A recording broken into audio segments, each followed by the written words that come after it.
Any World Cup is where teams want to reach their highest heights in the pursuit of the coveted prize. So I've come down to the Sydney Tower to take a 360-degree look from a very good vantage point high up. We're looking ahead to Pakistan versus South Africa, and I thought I'd bring along a big name. Hey, Dale Steyn. Hello. This is the Big Time Preview.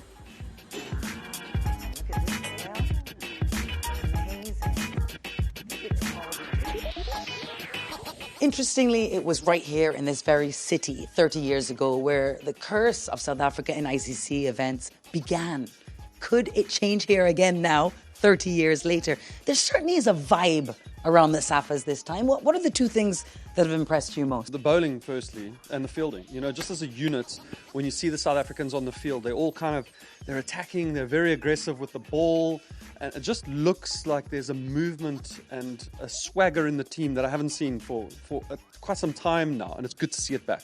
Yeah, they've been brilliant. They've been just so good, and one player who has been particularly so is Lungi Ngidi.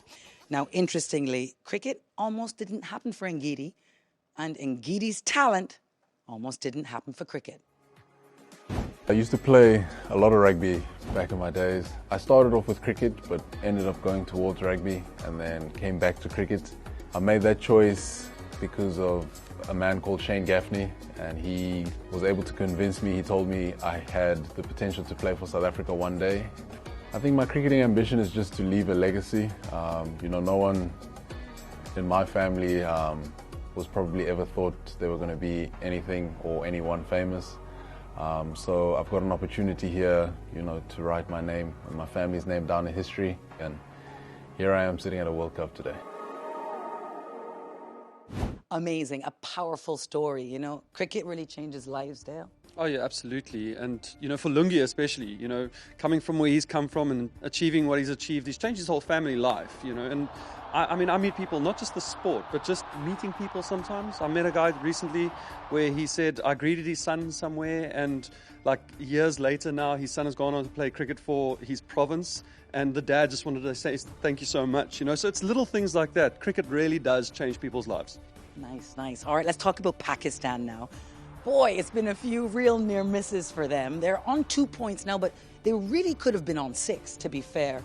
It's such a game of narrow margins, isn't it? Oh my gosh, this game, it feels like every ball is a huge moment and a huge contest in the game.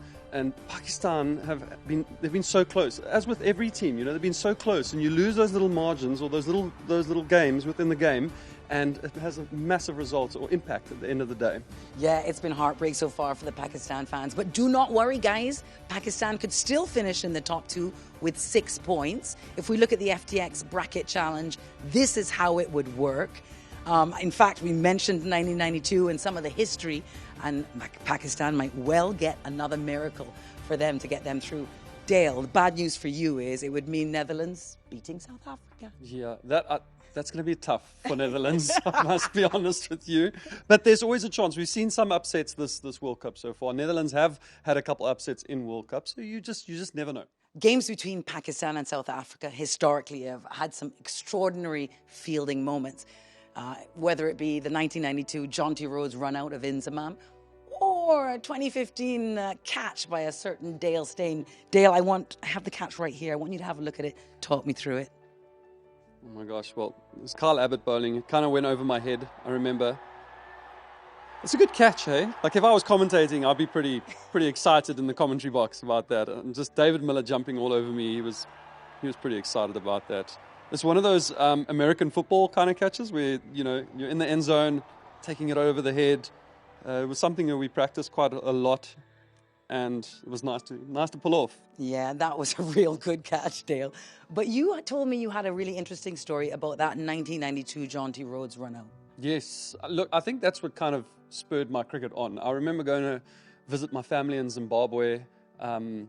They had kind of introduced me into cricket, and there was this video cassette. I don't even know if people know what video cassettes are anymore, but there was they had my cousins had a VCR, and I watched this. I watched all the games that South Africa played in that '92 World Cup, and the one thing that jumped out at me was that run out of Jonty's. I got home in January, and I got a poster of him and a picture of him diving. It was on my wall. And I just kind of looked at it all the time and tried to emulate it every time I was in the garden, and it kind of got my love for cricket going, you know. Amazing. And then you went on to be one of the best bowlers of your generation. Yeah, lucky enough. Well, frankly, Dale, it wouldn't be the Big Time preview show unless I asked for a prediction, please. Pakistan, South Africa, I would probably South Africa. Hey! I'm going with the boys. Ah. I think they played beautiful cricket so far this tournament, and I think if you want to win the World Cup, you have to have the mindset that you have to win every single game. So I think they'll try and win this game.